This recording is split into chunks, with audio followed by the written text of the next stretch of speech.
Assalamualaikum, terima kasih sudah klik video ini dan nice to meet you. Selamat datang di channel aku.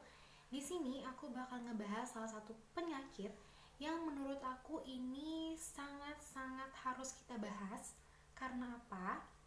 Karena penyakit ini tuh sangat berkaitan banget sama kehidupan kita sehari-hari dan juga sama pola konsumsi makanan kita sehari-hari.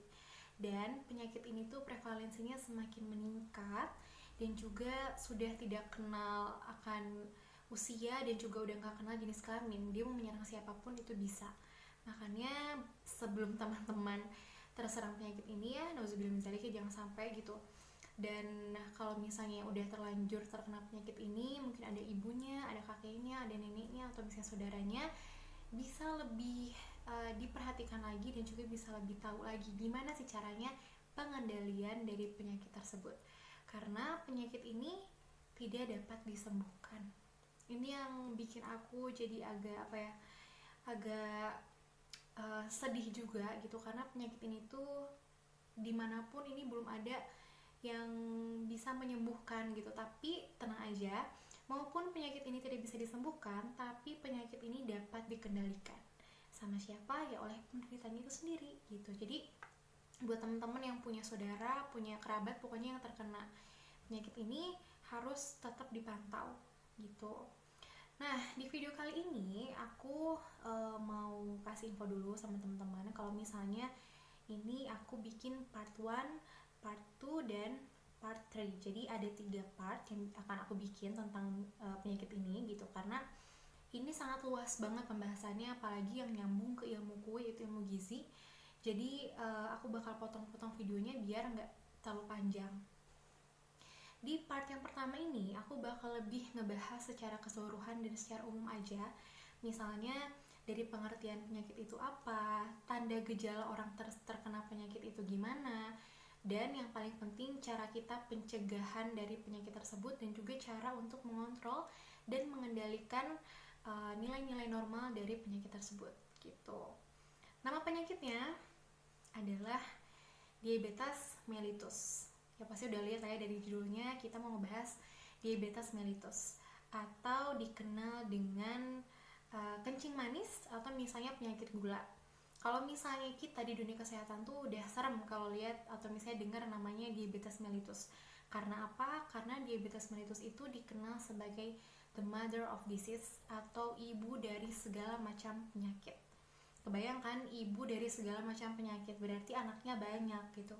Dan memang betul, kalau misalnya seorang penderita diabetes mellitus ini sudah sangat kronis diabetes mellitusnya gitu, dan tidak dapat mengendalikan gula darahnya, lama-kelamaan bakal timbul banyaknya penyakit lain atau komplikasi dari organ-organ yang lain yang sebelumnya tuh nggak rusak malah jadi rusak. Dan ini kebanyakan tuh ginjal, udah gitu juga jantung, tekanan darah, pokoknya semua organ dalam tubuh kita tuh jadi error, jadi jadi tidak stabil lagi karena memang gula darah yang cukup tinggi dalam tubuh kita yang memang nggak bisa dikontrol sama tubuh, yang mengakibatkan adanya komplikasi. Nah, sekarang ke pengertiannya dulu ya. Jadi, diabetes mellitus itu adalah suatu penyakit kronis yang mengakibatkan tingginya gula darah dalam tubuh. Nah, hal ini tuh kenapa? Karena adanya kerusakan pada sel pankreas kita yang seharusnya berfungsi menghasilkan hormon insulin yang dapat mengcover si gula darah. Tapi pada penderita diabetes tuh si hormon insulinnya ini nggak bisa berfungsi dengan baik gitu. Entah itu kurang si produksinya, entah itu ada tapi dia nggak bisa berkualitas dan bahkan nggak menghasilkan hormon insulin gitu. Jadi karena itu makanya orang bisa terkena diabetes mellitus. Nah, diabetes mellitus ini ada 2 jenis. Yang pertama DM tipe 1, yang kedua DM tipe 2. Dua-duanya ini adalah kasus yang berbeda dan faktor penyebabnya pun berbeda gitu.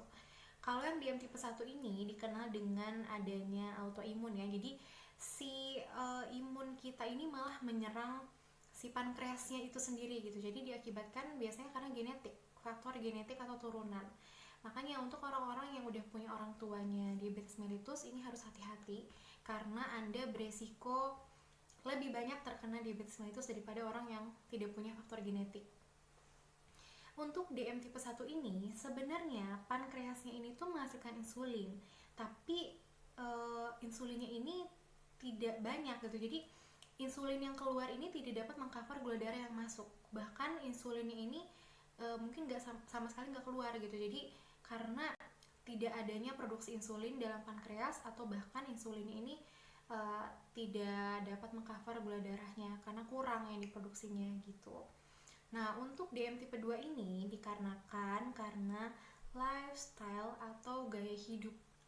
Nah, ini sebenarnya yang menjadi PR kita yang belum terkena nih, amit-amitnya jangan sampai, dan harus kalau misalnya mungkin teman-teman udah tahu faktor resikonya kenapa orang bisa terkena diabetes dari DM tipe 2 ini, pasti langsung pada insyaf deh.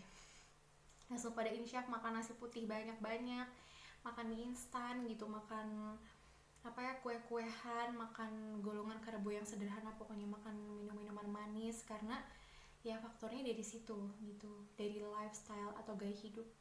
Nah, DM tipe 2 ini sebenarnya awalnya normal kayak kita, karena kan kita juga punya sel pankreas.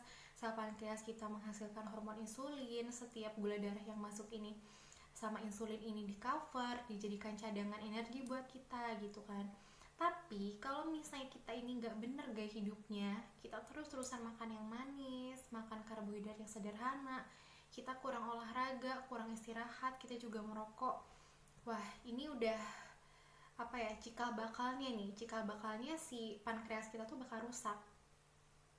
Nantinya insulin yang keluar dari pankreas itu tidak dapat lagi mengcover si gula darah yang masuk, karena si kualitasnya ini udah rusak karena apa? Karena terus-terusan aja banyak banget gula darah yang masuk dalam tubuh. Jadi insulinnya ini bingung gitu, dia mau ngecover kayak gimana gitu kan, karena si gula darah yang masuknya terlalu banyak dan itu berlangsung terus menerus gitu. Akhirnya terkenalah diabetes mellitus, gula darahnya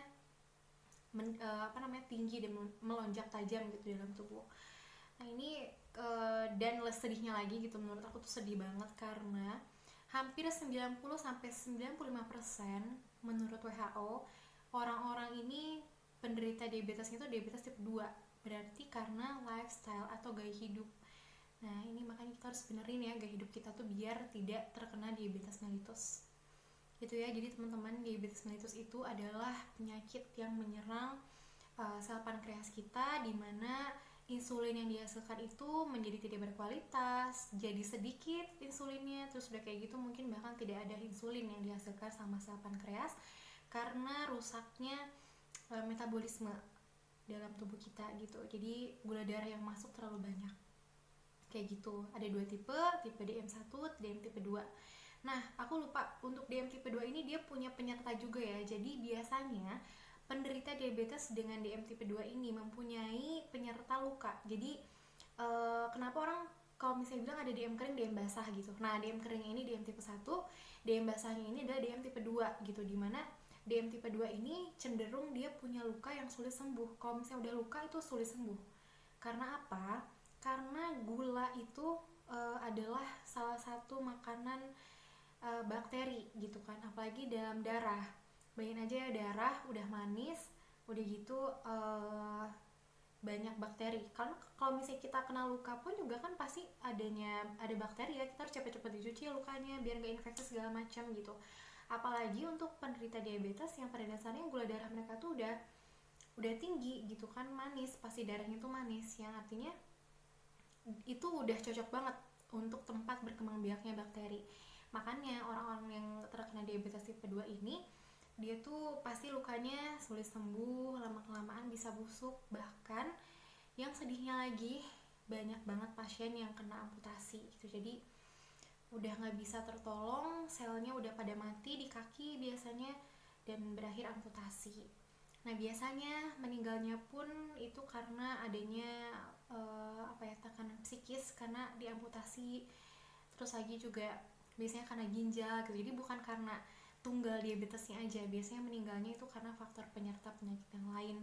Tadi karena itu ya, karena tidak bisa mengendalikan gula darahnya gitu. Nah Nah sekarang kita mau ngebahas apa sih ciri-cirinya orang terkena diabetes mellitus. Kalau misalnya kita biasanya merangkum ada 3P. 3P orang ini ciri-cirinya terkena diabetes mellitus. Yang paling yang paling bisa atau misalnya yang paling ciri khasnya DM deh. 3P, yang satu polifagi, polidipsi, dan poliuri. Nah, polifagi itu apa? Polifagi itu adalah gangguan nafsu makan. Jadi tuh lapar terus bawaannya. Bahkan laparnya terus tuh kayak sampai kalau orang Sunda tuh bilangnya salatri lah ya. Kayak mau salatri gitu, kayak baru makan tapi baru 20 menit kemudian tuh udah lemes lagi, udah lapar lagi. Nah, itu waspada gitu. Bisa jadi ciri-ciri dan tanda-tanda orang terkena diabetes. Tadi polifagi. Yang kedua polidipsi. Dia tuh sering banget haus. Sering haus polidipsi itu. Jadi biasanya kok minum nggak sebanyak ini ya sehari, kok sering banget haus. Nah itu juga perlu diwaspadai gitu ya. Terkecuali memang cuacanya misalnya panas atau misalnya memang temen-temen juga lagi dehidrasi habis olahraga, itu sih nggak masalah. Cuman ini misalnya di keadaan normal tapi kok nggak kayak biasanya ya, haus terus kayak gitu, harus diwaspadai ya. Dan yang ketiga adalah poliuri, dimana sering buang air kecil gitu, dan memang buang air kecilnya ini lebih banyak intensitasnya di malam hari, jadi mengganggu banget ke tidur. Dan biasanya orang-orang dengan diabetes mellitus itu nggak bisa tidur nyenyak karena mereka akan sering buang air kecil pada malam hari, dan intensitasnya buang air kecilnya ini nggak normal gitu, nggak kayak biasanya kayak gitu. Jadi patut diwaspadai kalau misalnya teman-teman punya gejala dan tanda-tanda 3P, polifagi, poliuri, dan juga polidipsi kayak gitu. Sekarang pembahasan yang terakhir, ini yang paling menurut aku penting buat teman-teman, gimana caranya untuk mencegah terkena diabetes mellitus, dan juga buat penderita diabetes mellitus gimana caranya biar bisa mengendalikan gula darahnya. Tinggal mempraktekkan ini dan tinggal mengaplikasikan ini ke dalam kehidupan sehari-hari.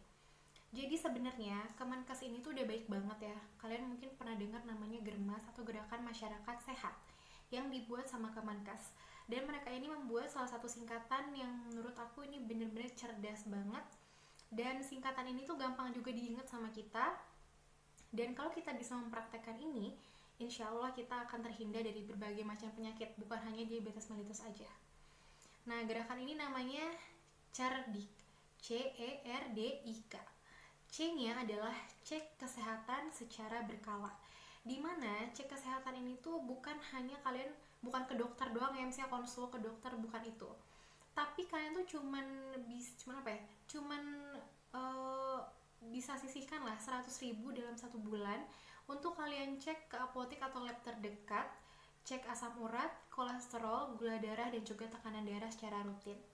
Itu bisa menjadi alarm buat teman-teman itu, wah misalnya ini gula darah aku udah tinggi banget nih, bulan ini aku harus ngurangin makan karbo yang sederhana biar gula darah aku tuh nggak tinggi gitu kan. Dan biasanya kalau misalnya gula darahnya tinggi udah di atas 200, pasti ada lagi tindakan lanjutan, yaitu cek serum HbA1c, dimana serum ini tuh berperan penting dalam pengendalian gula darah dalam tubuh, dan ini menjadi salah satu indikator orang ini terserang diabetes atau enggak kayak gitu. Terus cek asam urat. Asam urat ini pengaruhnya kemana? Ke ginjal. Kalau misalnya teman-teman ini punya asam uratnya tinggi terus, ini waspada akan adanya timbul batu ginjal dalam ginjal kita gitu. Karena purin ini tuh dia nggak bisa larut gitu aja gitu, harus benar-benar ditangani dengan baik. Dan asam urat ini tuh biasanya dianggap sepele ya sama teman-teman tuh, kayak cuma pegal-pegal doang, padahal ini berkaitan dengan organ yang paling penting juga dalam tubuh, yaitu ginjal. Terus kolesterol, kenapa harus cek kolesterol? Karena kolesterol ini pengaruh banget ke stroke, ke jantung apalagi, karena kesehatan jantung kita tuh penting juga ya. Karena kalau misalnya jantung kita mati, ya kita meninggal gitu. Jadi cek yang tadi tuh udah cek yang paling umum, paling murah, dan teman-teman tuh bisa tahu kesehatan teman-teman tuh dari situ juga udah bisa tahu gitu. Jadi jangan lupa untuk cek. Nah, tekanan darah ini gimana ceknya? Dan caranya misalkan kadang-kadang kita tuh tinggi, kadang-kadang rendah. Kalau misalnya tekanan darah ini, kita tuh nggak bisa langsung kayak memutuskan, oh tekanan darah aku nih hari ini tinggi, berarti aku hipertensi, harus minum obat penurun tekanan darah. Itu nggak kayak gitu ya teman-teman. Jadi kalau misalnya untuk tekanan darah ini sendiri dia punya indikatornya sendiri-sendiri gitu. Jadi kayak harus berapa kali dulu teman-teman cek dengan hasil yang sama baru bisa dikatakan hipertensi. Nggak bisa cuma sekali cek aja kayak gitu, karena banyak faktor orang ini tekanan darahnya tuh tinggi atau rendah. Bisa karena kurang tidur, bisa karena tadi habis lari-larian, bisa karena habis deg-degan, atau banyak lah pokoknya segala macam faktor itu bisa mempengaruhi tekanan darah gitu. Jadi kalau misalnya tekanan darah ini atau hipertensi ini spesial harus dicek secara terus menerus dan rutin kayak gitu.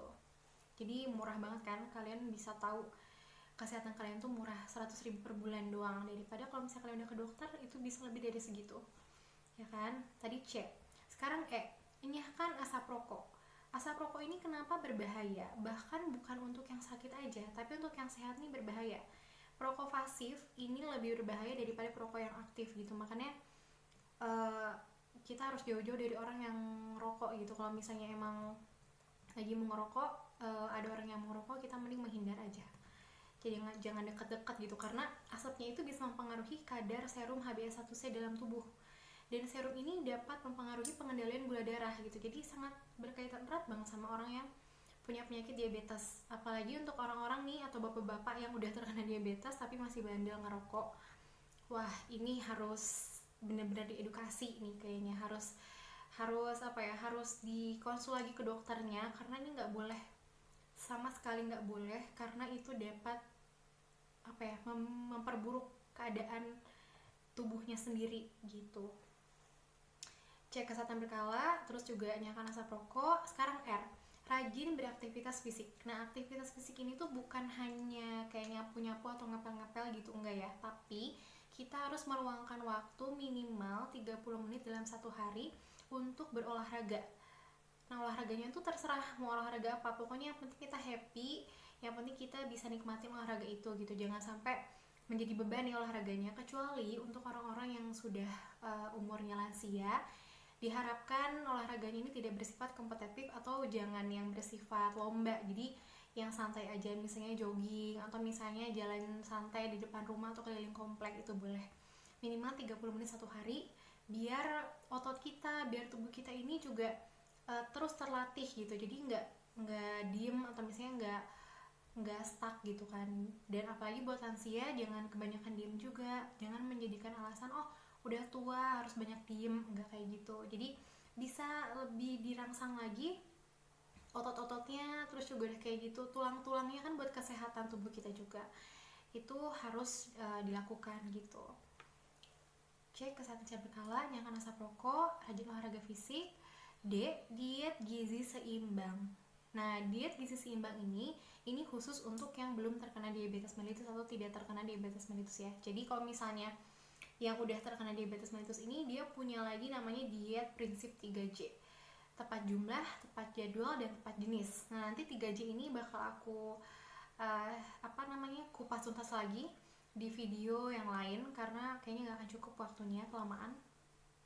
Jadi diet itu sangat penting juga bagi pengendalian dan juga bagi kesehatan tubuh kita. Jangan sampai kita diet itu malah diet itu bukan berarti kita nurunin berat badan ya, tapi diet gizi seimbang itu dimana kita tuh makan sesuai dengan kebutuhan dan juga kecukupan gizi kita sehari-hari. Jadi harus ada protein hewaninya, protein nabatinya, harus ada buah, harus ada sayur, dan karbohidrat yang memang baik, karbohidrat kompleks. Jadi kalau misalnya memang teman-teman yang tidak biasa makan karbohidrat yang kompleks kayak nasi merah, bisa coba di mix aja dulu nasi merah sama nasi putih. Jadi dibiasain dulu kayak gitu. Nanti kalau lama-kelamaan bisa dirubah ke nasi merah aja, karena pada dasarnya nasi merah itu mempunyai indeks glikemik yang rendah, di mana indeks glikemik ini itu dapat berpengaruh terhadap peningkatan gula darah gitu. Jadi kalau misalnya indeks glikemiknya rendah, ini gak akan terlalu bikin gula darah kita tuh jadi tinggi banget gitu. Dan ini disarankan untuk penderita diabetes. Terus udah kayak gitu, I, istirahat yang cukup. Dimana istirahat yang cukup ini tuh jarang banget ya dirasakan sama penderita diabetes, karena tadi mereka itu punya yang namanya poliuri gitu. Mereka tuh sering banget buang air kecil, jadi malam-malam tuh kadang-kadang susah buat tidur, akhirnya tekanan darahnya biasanya naik kayak gitu. Nah kita nih yang tidak terkena, alhamdulillah ya, yang sehat walafiat, harus bisa istirahat yang cukup. Jadi kalau misalnya waktunya tidur, yaitu kalian harus tidur gitu, jangan sampai kalian tuh begadang tapi bukan untuk suatu hal yang penting gitu. Karena kalau misalnya kita ini waktunya tidur di jam-jam 10 sampai jam 2 pagi itu, kebanyakan hormon kita ini lagi diupdate sama tubuh. Organ tubuh kita ini lagi mengupdate hormon, mengupdate enzim, dan banyak banget organ tubuh kita yang lagi membutuhkan istirahat. Karena ya udah di jam pagi sampai sore udah kita pakai gitu kan, buat kita kerja, buat kita aktivitas. Nah di saatnya waktu istirahat, mereka juga harus butuh istirahat. Kalau enggak, lama-kelamaan ya bakal rusak juga gitu. Dan ini juga bakal berpengaruh terhadap kesehatan tubuh kita di jangka panjang. Jadi investasi tubuh kita juga untuk kesehatan dalam organ gitu. Udah gitu, CERDIK. Nah ini yang paling penting, kelola stres. Dimana stres ini baru mendapatkan ranking 1 dari WHO, dimana stres ini adalah juara umumnya penyebab penyakit degeneratif. Jadi sekarang stres ini menjadi salah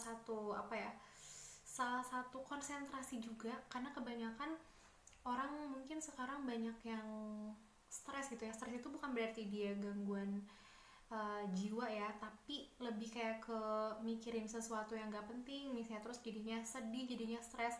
Karena teman-teman harus tahu, kalau misalnya kita itu stres, ribuan sel dalam tubuh kita ini mati dan sakit gitu. Jadi kebanyakan sel dalam tubuh kita ini mati dan sakit ya, sel yang lain juga bakal ikut sakit gitu. Jadi kelola stres ini tuh penting banget, dimana ini bakal menjadi salah satu tameng juga untuk kesehatan tubuh kita di besok-besoknya gitu. Jadi makanya semoga kita semua jangan terlalu stres ya, inhale exhale aja gitu. Jadi kayak kalau misalnya ada sesuatu masalah, kita bisa berpikir dengan tenang aja gitu, nggak usah terlalu stres. Karena kalau misalnya kita stres, bakal timbul banyaknya penyakit gitu. Dan stres ini pun juga akan menimbulkan banyaknya radikal bebas dalam tubuh yang dikenal, kalau misalnya mungkin teman-teman tuh ada sel kanker kan, tumor. Nah itu dari mana? Dari radikal bebas yang mengambil pasangan sel dalam tubuh kita gitu. Jadi itu kan timbulnya sel asing gitu kan, timbulnya sel asing dalam tubuh kita. Jadi si radikal bebas ini tuh dia cari teman untuk tumbuh bareng-bareng dalam tubuh kita. Dia cari sel gitu, dan akhirnya timbullah tumor, kanker. Dan ini kita harus banyak konsumsi makanan yang mengandung antioksidan gitu, buat penangkal si radikal bebas ini. Kalau antioksidan itu banyak banget makanan yang mengandung antioksidan. Kalau misalnya antioksidan itu banyaknya di buah dan juga sayur gitu, makanya harus hobi makan buah dan juga perbanyak makan sayur gitu. Nah teman-teman, mungkin itu aja video kali ini mengenai diabetes mellitus dari aku, karena sebenarnya ini udah panjang juga videonya, tapi harus aku sampaikan karena ini adalah salah satu informasi yang menurut aku sangat penting buat teman-teman, dimana diabetes mellitus ini bisa bisa menyerang siapapun gitu. Jadi harus waspada, harus menerapkan yang namanya cerdik itu dari aku, karena sebenarnya ini udah panjang juga videonya, tapi harus aku sampaikan karena ini adalah salah satu informasi yang menurut aku sangat penting buat teman-teman, dimana diabetes mellitus ini bisa bisa menyerang siapapun gitu. Jadi harus waspada, harus menerapkan yang namanya cerdik itu. Jadi insya Allah kita akan terhindar dari penyakit diabetes mellitus gitu. Oke, mungkin gitu aja. Terima kasih sudah nonton video ini, dan semoga videonya atau informasinya ini bermanfaat buat teman-teman. Aku pamit. Assalamualaikum warahmatullahi